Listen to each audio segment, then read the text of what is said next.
Let's go, nerds. Side. It's our it's gonna be our last case.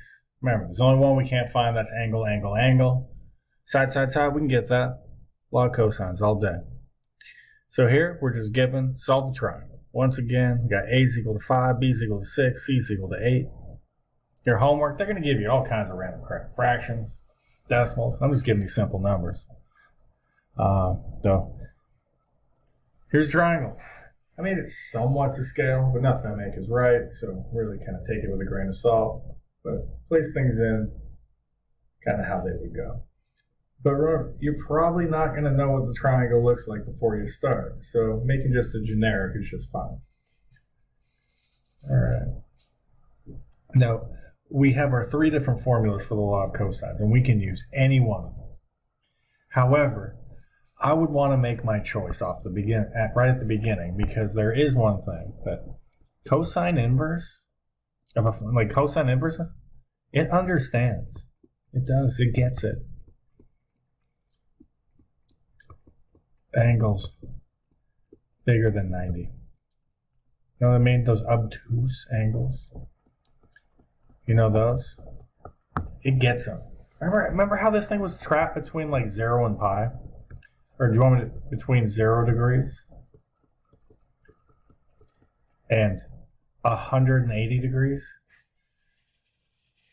Come on, dude. Let's go get the biggest freaking angle. Let's go get the only one that could possibly be bigger than 90. Or what's the only one that could possibly be bigger than 90? That's C. It's opposite the largest side. If you're opposite the largest side, you're the only one that could be larger than 90. So let's go get that one. Let's go solve for the one that's got a C in it.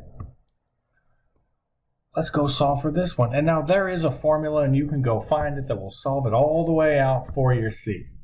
But I'm not going to give it to you. You go look it up if you want to. I'm just going to place things in where they go. So this is our C. That's our A. That's our B. So we're like, all right, 8 squared is equal to 5 squared plus 6 squared minus 2 times 5 times 6 times cosine of that angle C that we're looking for. So by doing a little bit of work there, we're going to get, what's that, 64, and we got 25 plus 36 minus 1060 cosines of C. Please don't put these two numbers together. That 60 is attached to the cosine. I see it a lot.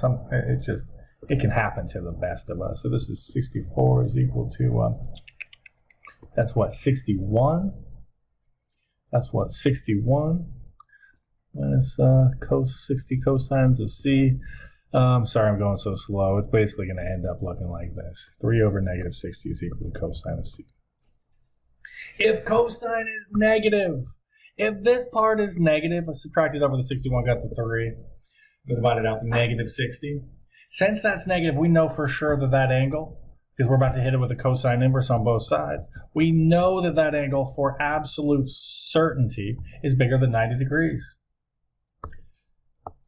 So let's go punch that into our calculator. We're like, here we go, cosine inverse of negative 3 over 60, and we find out the answer to be 92.9 degrees. Cosine inverse can handle angles larger than 90 degrees. Now at this point, we're in the clear. There's no more ambiguity. There's no more weirdness. All we need to go through and do is just solve. We can use the law of sines quite simply, run through and choose any one we want, knowing for sure that none of the other angles could be larger than 90 degrees. So we set it up. Sine of 92.9 degrees over 8 is equal to, and I don't give a crap, but I always go with the smallest one first. I just stick to it. I'm like, I'm going to go for A because it's across from the smallest one. Just keeps that going, and you find out that A, I'm going to save some of the time. It's just going to be sine inverse of 5 times sine of 92.9 degrees all over 8. Same way we've been doing it before, and we get that A is approximately equal to 38.6 degrees. 38.6 degrees. By doing the subtraction, wow, Can you read that? Is that legible? My thing is getting very hot right now and starting to tweak just a little bit. But by doing a subtraction from 180, 180 minus 38.6 minus 92.9 is going to leave us with 48.5 degrees.